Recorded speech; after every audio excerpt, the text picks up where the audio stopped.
우리 하나님께 영광을 돌립니다.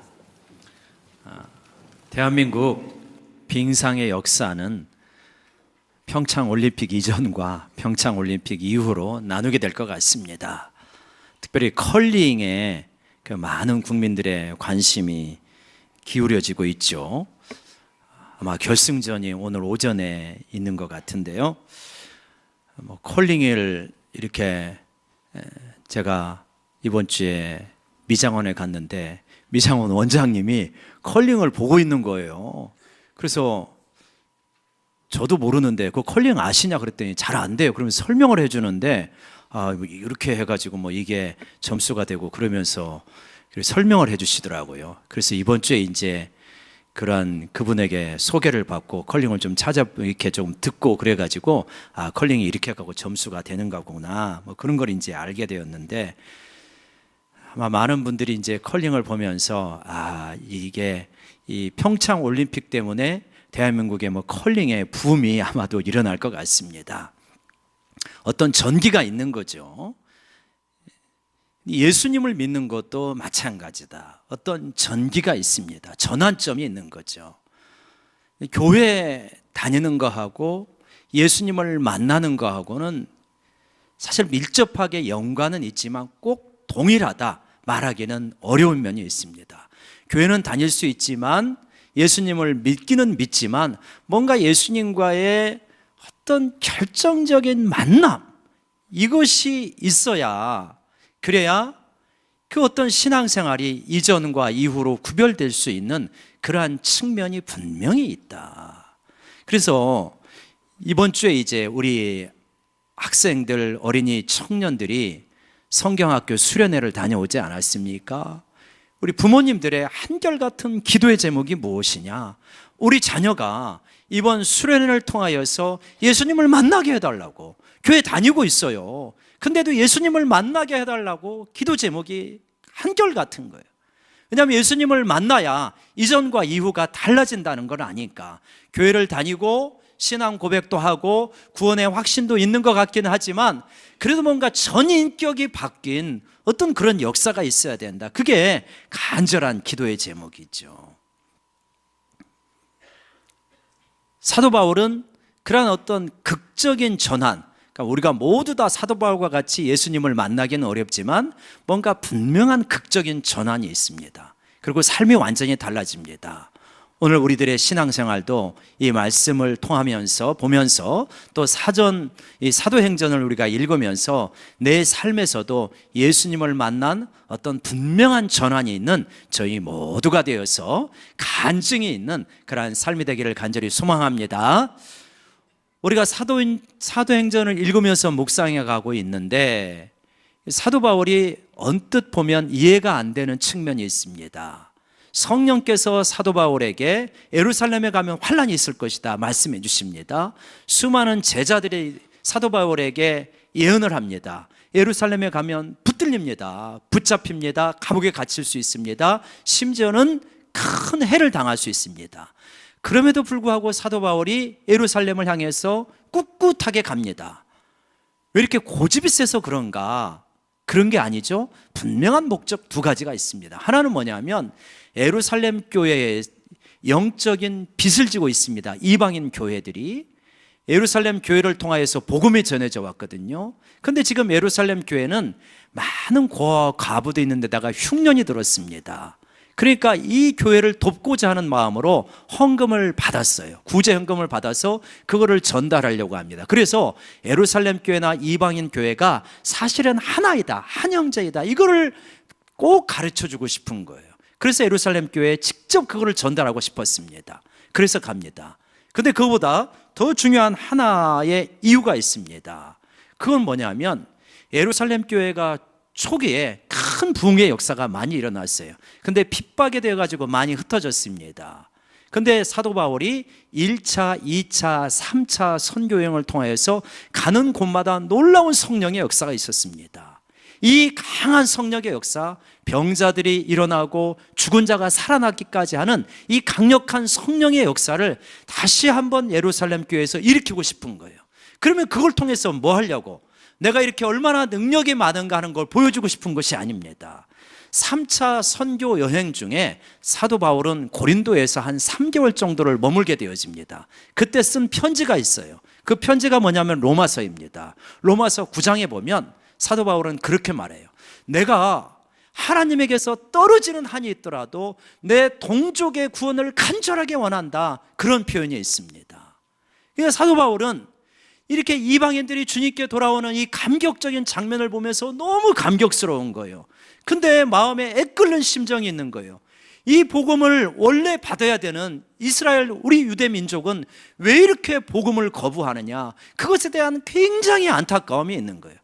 그래서 자신이 가서, 자신은 부족하지만 지금까지 성령님이 사용하신 것처럼 자신을 또 사용하실 것입니다. 그렇게 된다면 수많은 역사들이 일어나고 이방인이 돌아오는 것처럼 유대인들도 돌아오지 않을까, 그런 간절한 소원이 있습니다. 그래서 그렇게 예루살렘 교회에 가고 싶은 거예요. 우리가 지난주에 명절이지 않았습니까? 명절 때 어떤 분들은 가족이 모여서 함께 예배를 드리면 너무 기쁘실 거예요. 정말 우리 집안이 하나님의 은혜를 받아서 이렇게 온 가족이 명절 때마다 예배를 드리는 게 얼마나 기쁘냐, 감사하실 거예요. 그런가 하면 어떤 가정은 정말 안타까운 심정이 있을 거예요. 나는 교회에서는 구역장인데, 나는 교회에서는 교사인데, 나는 전도대원인데 실제로 우리 집안의 복음화는 왜 이렇게 더딘가, 그 안타까움. 부모님에게, 형제에게, 사촌에게 복음을 전해도 전혀 냉랭한 그 안타까움이 있으실 거예요. 어떤 분들은 그 심정이 뭐냐면 사도 바울의 심정이다. 정말 내 동족이 하나님 앞에 돌아와야 되는데 왜 이렇게 돌아오지 않을까, 그 간절한 심정으로 정말 내가 복음을 전하가 목숨을 잃는 한이 있어도 내 동족들은 구원을 받아야 되는 간절한 심정으로 예루살렘을 향해 가고 있는 것입니다. 그래서 예루살렘에 도착했습니다. 예루살렘 교회를 이끌어가고 있는 야고보 장로가 걱정이 됩니다. 사도 바울을 많은 사람들이, 유대인들이 미워하고 있거든요. 사도 바울이 모세의 율법을 지키지 말아라, 할례도 필요 없다, 이러한 소문이 전해져 오니까 사도 바울이 도대체 어떤 녀석이길래 이렇게 우리 하나님의 율법을 무시하느냐, 만나기만 해봐라, 이렇게 벼르는 사람들이 예루살렘 유대인 중에 많이 있는 거예요. 그러니까 야고보 사도가 이러한 것을 우려해가지고, 야고보 장로가 우려해가지고 이제 결례를 행하는 것을 보여줘라. 근데 여기서 또 오해가 발생합니다. 저 녀석이 이방인을 데리고 성전에 들어왔다, 그래갖고 사도 바울을 물어보지도 않고 유대인들이 달려들어가지고 사도 바울을 붙잡아가지고 마구 칩니다. 엄청나게 맞았어요. 그러니까 그 치안을 담당하고 있던 로마의 천부장, 1000명의 병사를 이끌어가는 이러한, 그러면 1000명이면 어느 정도 우리나라 이제 영광급 정도 되지 않겠습니까? 그러고 군사들을 데리고 와가지고 만류합니다. 이게 무슨 일이냐? 그리고 나서 이제 사도 바울에게 이게 무슨 일이냐라고 말하니까 내가 이 동족들에게 말할 수 있는 기회를 주겠냐? 그랬더니 말해라. 그래서 이제 말하게 되어집니다. 오늘 읽은 장면이 그 장면이죠. 근데 말하는 장면을 보면 우리 사도행전 22장 1절 말씀 다시 한번 같이 읽어볼까요? 시작. 부형들아, 내가 지금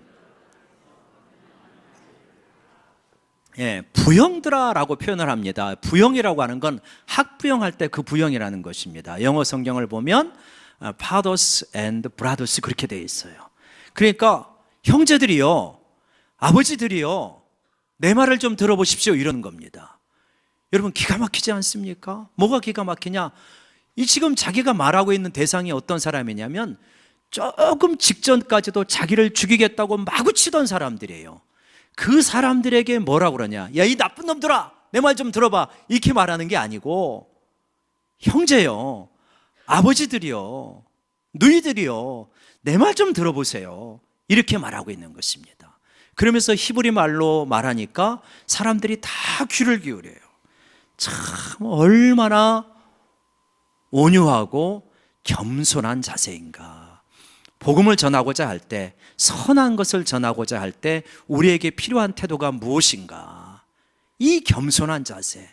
나는 구원을 얻고 있고 너는 못 얻으니까, 나는 천국 갈 사람이고 너는 그렇지 않은 사람이니까 네가 듣든 말든 네 책임이다, 이렇게 오만한 자세로 만약에 전한다면 누가 듣겠습니까?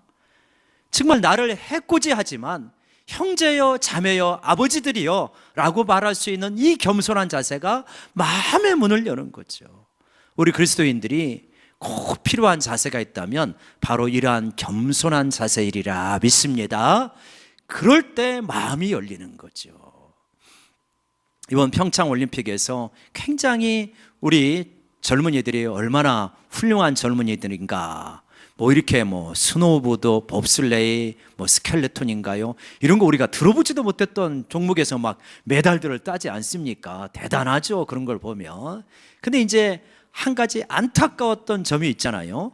여자 팀 추월 경기에서 한 선수를, 노선수를 왕따시켜가지고 두 선수가 엄청난 비난을 받았습니다. 그래가지고 국가대표 자격을 박탈하라고 하는 청원에 60만 명이 넘었던가요? 그렇게 많은 사람이 청원을 했어요. 그러니 그 당사자인 본인은 이번에 이제 매스 스타트 경기를 하는데 밥도 제대로 못 먹었다며요. 라면 한 그릇 먹고 그랬다며요. 얼마나 마음고생이 심한지. 본인만 그렇겠습니까? 그 부모들은, 이제 저는 부모 세대가 되니까 그 부모들은 얼마나 마음이 힘들까 자연스럽게 생각이 되잖아요. 근데 그것이 왜 그렇게 된 겁니까? 뭐 때문에? 그렇게 그 한 선수를 따돌리고 둘이 달린 것도 잘못이지만 인터뷰할 때 정말 죄송합니다, 그렇게 언니가 뒤처진지 몰랐어요, 정말 너무 이 함성 소리가 커가지고 기록만 의식하느라 못했습니다, 정말 죄송합니다 했으면은 그럴 일이 아니잖아요. 근데 약간 비웃는 듯한 묘한 미소를 띤 듯한 표정으로 인터뷰를 한 거 아닙니까? 그래서 하도 이 반발이 심하고 비난이 많길래 제가 그 인터뷰를 한 2번인가 3번인가 봤어요. 정말 뭐라고 하나, 뭐라고 해서 이렇게 국민들이 흥분하나. 그렇게 이제 보니까 아주 노골적으로 비난하지도 않더만요. 그냥 선수가 이렇게 뒤처진 거 잘 몰랐다. 근데 그 표정 하나, 말투, 뉘앙스, 그걸 가지고 그렇게 공분을 했더라고요. 참, 그래서 사람의 이 말이라고 하는 것, 표정이라고 하는 것이 얼마나 중요한 것인지. 우리가 말 한마디로 천냥빚을 갚는다고 하지 않습니까? 반대로 말하면 한마디 말과 한나의 잘못된 표정으로 평생 원수가 될 수 있는 것이구나. 우리가 특별히 복음을 담고 있는 우리들은 하나님 앞에서 늘 겸손한 말과 늘 겸손한 표정을 가지시기를 주의 이름으로 간절히 소원합니다. 우리 옆 사람 바라보면서 한번 권면합시다. 평생 좋은 표정으로 당신에게 대하겠습니다. 시작. 평생 좋은 표정으로. 제발 좀 그렇게 약간 입꼬리가 올라가는 비웃는 듯한 그러한 표정, 혹은 그 뉘앙스로 묘하게 무엇인가를 전달하는 그러한 모습, 굉장히 기분 나쁜 겁니다. 우리 국민들은 머리가 똑똑하기 때문에 아주 그런 걸 기가 막히게 캐치해요. 저같이 둔한 사람은 뭐가 그렇게 기분이 나쁘지, 이것 때문에? 저를 잘 모르겠더라고요, 처음에 한번 볼 때는. 그래요, 얼마나 이게. 그러니까 평소에 늘 겸손함을 훈련해야만 이게 나오는 거예요.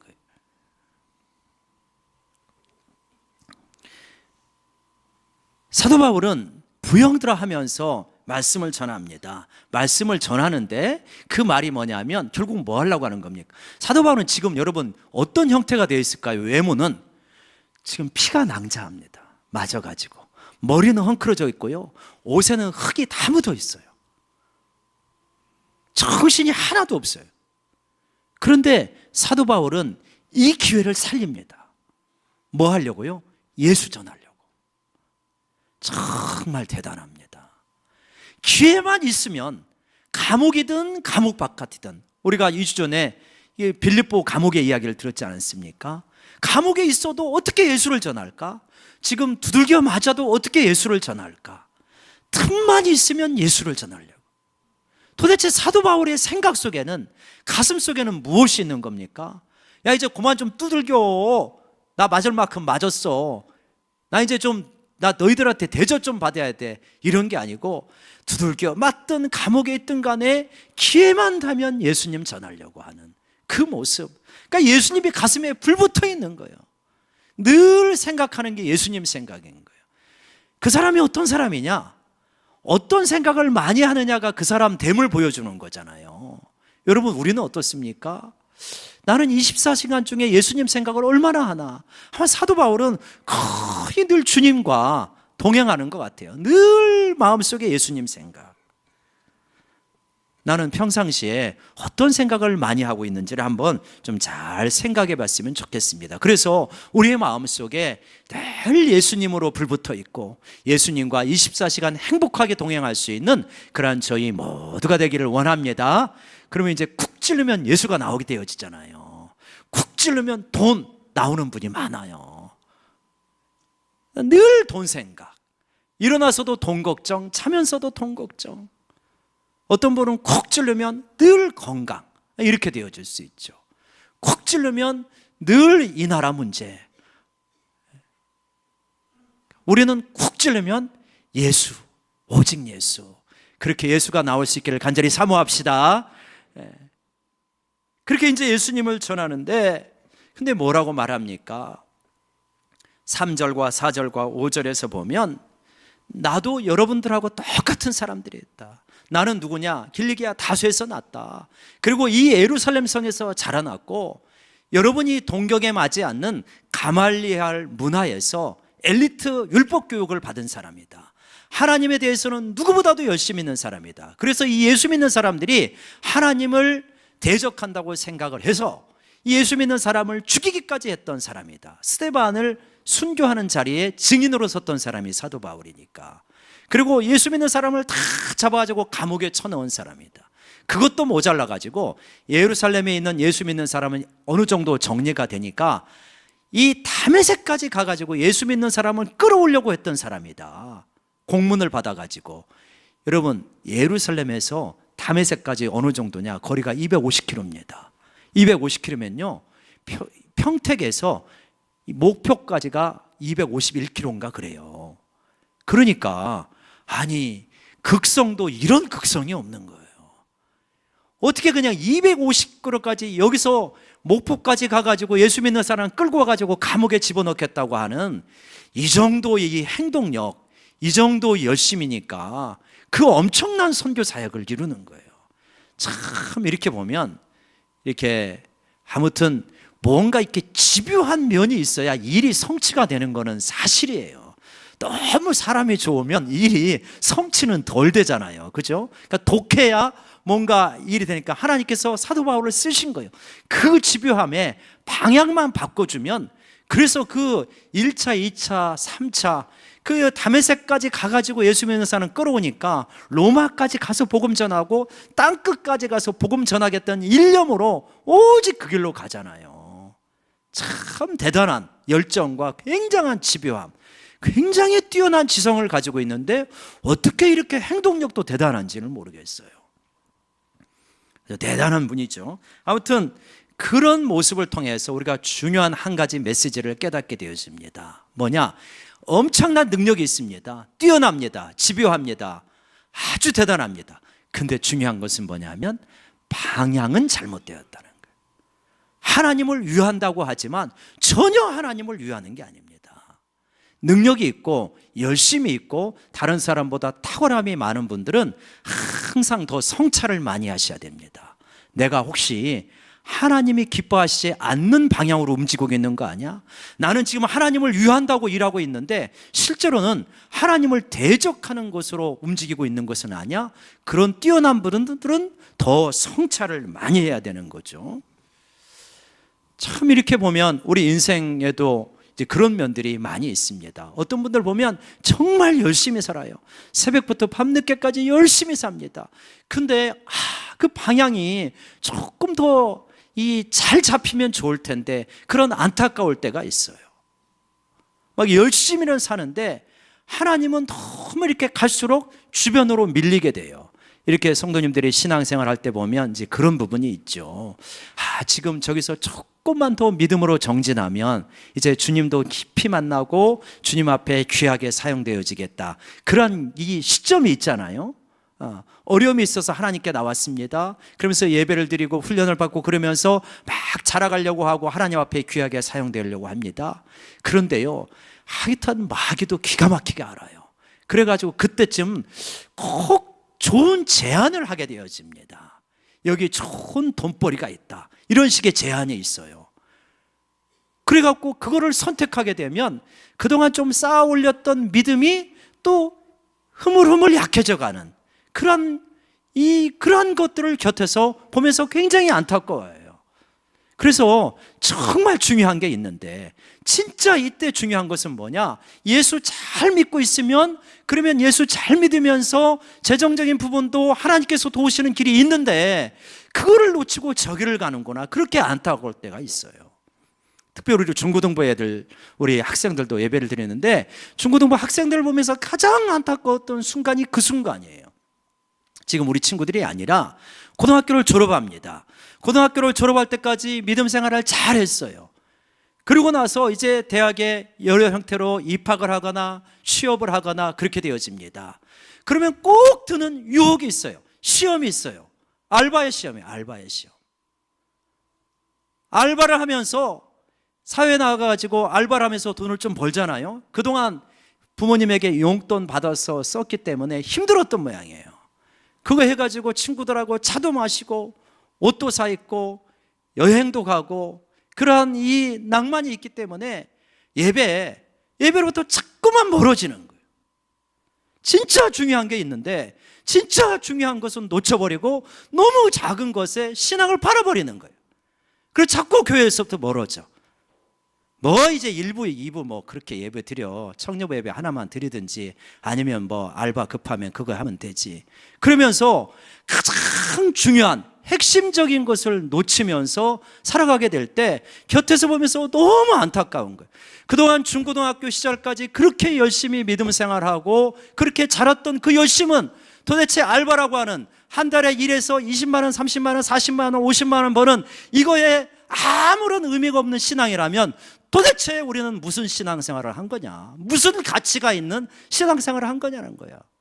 아주 그냥 그 모습을 보면 속에서 불이 나가지고 속상해 죽겠어요. 아주 알바에 내 신앙을 팔아버리는 거야. 정말 중요한 것이 무엇인데, 여러분 방향이 중요합니다. 열심히 사는 것보다 정말 중요한 것은 우리의 방향성이다. 정말 예수님을 잘 믿고 방향성을 잘 잡으시기를 원합니다.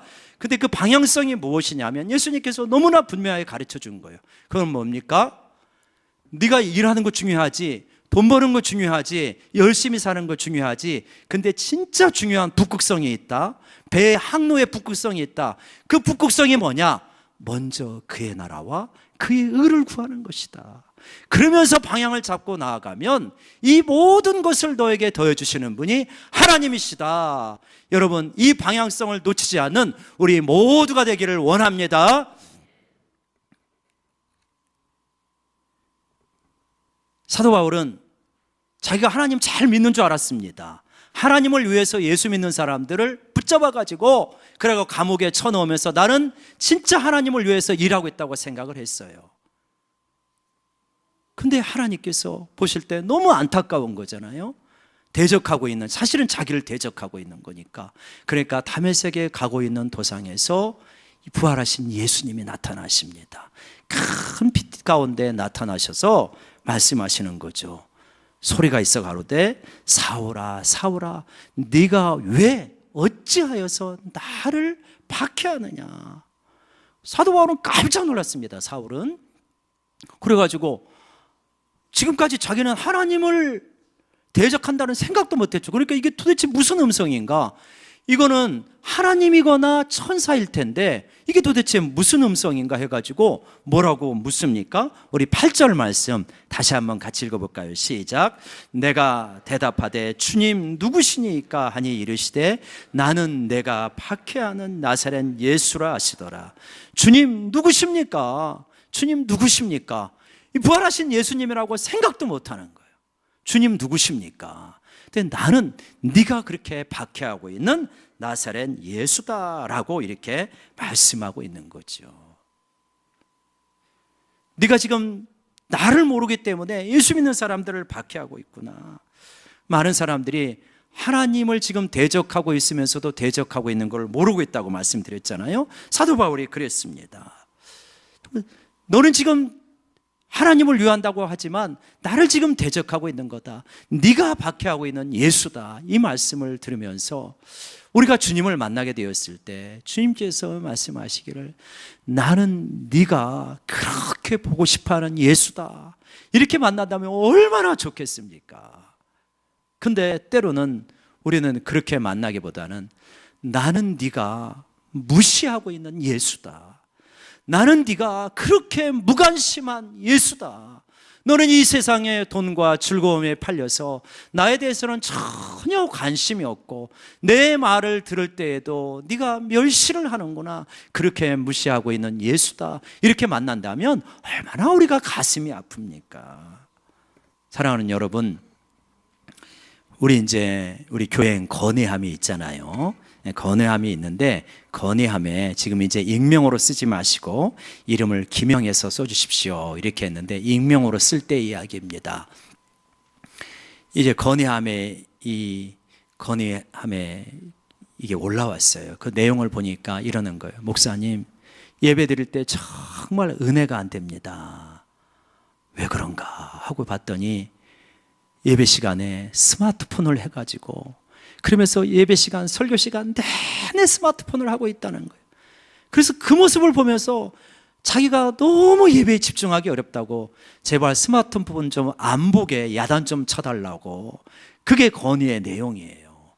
아니 다 지금 30대, 40대 뭐 이러실 텐데 20대, 30대, 40대 그 어른을 어떻게 우리도 그렇게 해야 되나요? 들어오는데 중고등부처럼 스마트폰 여기다 꽂고 가세요. 우리도 그렇게 해야 됩니까? 세상에. 그분이 견디다 못해가지고 그걸 보냈잖아요. 그걸 보면서 너무 마음이 아프고 미안한 거예요. 예배를 그렇게 잘 드리려고 하는데 그렇게 나의 행동 때문에 내가 이 스마트폰 이렇게 하고 있는 것 때문에 옆에서 어떤 사람이 그렇게 고통을 받고 있구나. 그분은 모르겠죠. 스마트폰 하는 분은.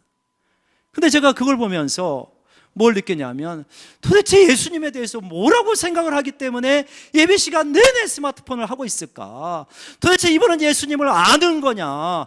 예수님에 대한 최소한의 예의가 있는 거냐? 저는 그분이 누군지는 모릅니다. 그분도 누구라고 쓰지도 않았고. 그런 마음속에 그 어떤 안타까움과 애끓는 심정이 있는 거예요. 도대체 어떤 마음을 가지고 있기 때문에 예배 시간 내내 스마트폰을 해가지고 이런 건의가 올라오게 될까? 도대체 우리가 믿는 예수님은 어떤 분이시냐는 거예요. 정말 살아계신 분이냐? 아니면 2000년에 사셨다가 지금은 전혀 부활도 안 하시고 우리에게 교훈을 주신 분이냐? 소크라테스의 이야기면 그냥 우리가 스마트폰을 해도 되죠.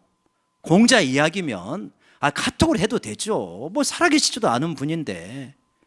예수님은 다르시잖아요. 부활하셔서 살아계시잖아요. 지금 이 예배 시간에 함께 계시잖아요. 우리와 지금 나는 너를 만나고 싶어서 안타까워하시는 분이 예수님이시잖아요. 우리가 그 예수님을 여러분 진짜 예수님에게 진정한 예배자가 될 수 있기를 간절히 소원합니다. 정말 마음이 안 열리셔도요. 좀 마음을 열어보려고 애를 쓰시고 입을 크게 벌리시고 집중하시고 하나님께서 뭐라고 말씀하시는지를 그렇게 나를 만나고 싶어 하시는 예수님에게 집중하시는 우리 모두가 되기를 원합니다. 나는 네가 그렇게 받게 하는 예수다. 저는 우리에게 예수님을 만날 때 예수님이 그렇게 말씀하시면 좋겠어요. 나는 네가 그렇게 만나고 싶어하고 보고 싶어하는 예수다. 너는 좀 나를 좀 만나봐라. 여러분, 사도 바울은 이렇게 예수님을 만나고 완전히 뒤집어집니다. 진짜 예수님을 만나고 난 이전과 만난 이후가 완전히 달라져 버려요. 그래서 이제 다메섹에 가서 사흘 동안 보지 못하고 금식하고 기도한 후에 바로 예수는 그리스도라고 전하지 않습니까? 완전히 달라져 버립니다. 주님을 만날 때 완전히 인생이 달라지게 됩니다. 우리 교회 다니죠. 예수님 믿죠. 구원의 확신도 있죠. 그러나 진짜 살아계시고 내 인생 가운데 들어오신 그 예수님을 만났는가? 예수님을 만나고 달라졌는가? 우리 교회에는 그렇게 예수님을 만나고 달라진 분들이 여러 분 있습니다. 우리 한 집사님은 정말 교사로서 임명을 받고 내가 이 교사로서 살아가는데 내가 정말 내 몸 믿음이 약하구나. 그래서 작정하고 새벽에 기도하다가 예수님을 만나고 완전히 뒤집어졌어요. 그래서 바뀌었습니다. 또 어떤 분은 하나님 앞에서 이 큰 질병이 있었지만 하나님 앞에 간절히 기도하는 가운데 완전히 예수님을 만나고 바뀌었습니다. 그 인생이 완전히 달라져요. 우리 이번에 우리 교사들 보면 성경학교 수련회 이렇게 갔다 오시면 사실 성경학교 수련회 2박 3일 동안 하면 아이들이야 많이 떠들고 잠도 안 자고 그러지만 교사들 쫓아다니면서 잠 재우고 은혜 받게 하려고 붙잡고 막 통성으로 기도하고 그러면은 2박 3일 하고 나면 얼마나 지치는지 모릅니다. 그리고 또 이제 일상에 해가지고 또 월요일부터 회사에 가서 또 열심히 일하셔야 되잖아요. 무엇 때문에 그렇게 헌신할 수 있는가? 무엇 때문에 그렇게 시간을 내가지고 월차를 내고 연차를 내가지고 그러면서 하는가? 어떤 분은 주일날 올 때 보면 기가 막히게 오시더만요. 진짜 이 회사에 나가면 10몇만 원을 버는데 그거를 포기하고 또 택시까지 타고 교회에 오는 거예요. 그러니까 플러스 마이너스 계산하면 한 20만 원 예배를 한 번 예배를 드리는데 그렇게 드리는 거예요. 참 그 모습을 보면서 너무나 그냥 고맙고 책임감도 무겁게 느끼고, 근데 그런 것이 어떻게 이루어지냐는 거, 어떻게 이루어지냐. 예수님을 만났기 때문에 이루어지는 것이죠. 그 헌신이. 사랑하는 여러분, 예수님은 우리를 만나기를 그렇게 원하시고 만나 주시리라 믿습니다. 우리가 주님을 만나기를 사모해야 됩니다. 주님을 만나고 나면 인생의 모든 것들이 질서가 잡혀요. 아, 그렇구나. 인생에 지금까지 살아온 것들이 통합이 되어져요. 분명하게 달라지게 되는 거예요. 그러한 것을 보기 때문에 예수를 만나라고 이렇게 우리 선생님들이 애를 쓰고 부장집사님들이 애를 쓰고 교역자가 목이 쉬라고 기도를 하고 그러는 까닭이 거기에 있는 것이죠. 예수님을 만나야 된다. 예수님을 진짜 만나야 된다. 인격적으로 만나야 된다. 바뀌어야 된다. 예수님을 만나면 너의 삶이 달라질 것이다. 이렇게 말하고 있지 않습니까? 물론 예수님을 만난다고 하는 것이 상당히 스펙트럼이 넓습니다. 이렇게 사도 바울처럼 예수님을 만나는 경우도 있는가 하면 20세기의 위대한 기독교 변증가요, 저술가인 C.S. 루이스는 정말 예수님을 덤덤하게 만납니다.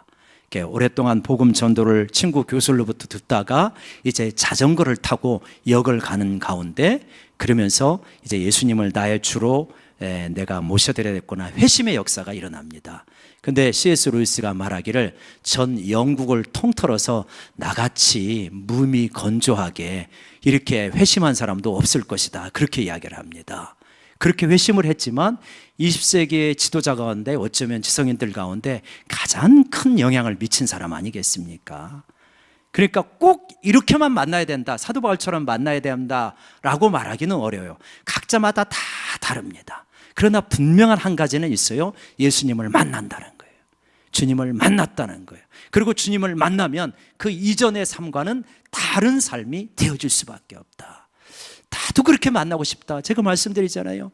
예수님과 24시간 동행하 예수님을 믿는 여러분들이기 때문에 예수님이 내 안에 들어와 계신 것을 믿고 예수님을 정말 의식하며 동행하면 주님께서 분명한 변화와 체험들을 우리 가운데 주시리라 믿습니다.